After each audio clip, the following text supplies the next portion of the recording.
There are serious questions tonight about whether Nancy Pelosi, back here in D.C., will be Speaker of the House when Democrats take over the chamber next year.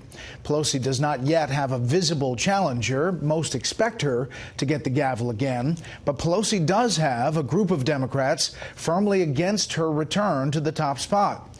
Chief Congressional Correspondent Mike Emanuel looks at both sides tonight from Capitol Hill.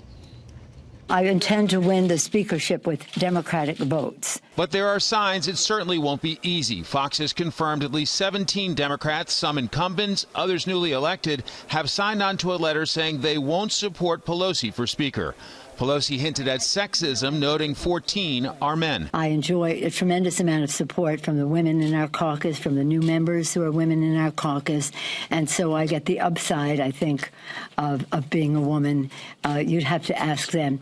If, in fact, there is any misogyny involved in it, it's their problem, not mine. Then there's Ohio's Marcia Fudge, who has openly said she's considering running for Speaker, too. She is the kind of new leader that we need in this party. She's incredible, and that's exactly the kind of leader that I want to see as our next Speaker. New York Republican Tom Reed says he's considering backing Pelosi if she endorses some changes in rules that would reduce leadership's control of the agenda on the House floor. If Pelosi finds a way to round up the votes, her colleagues note she'll have the challenge of leading a spirited group of freshmen. We've got to make sure that we have got processes in place in the caucus, that their voices are heard.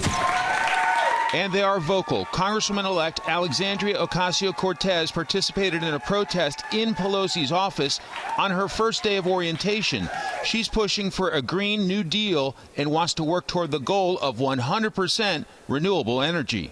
Other Democrats are pushing for Medicare for all, which could cost $32.6 trillion over 10 years, according to a George Mason University study.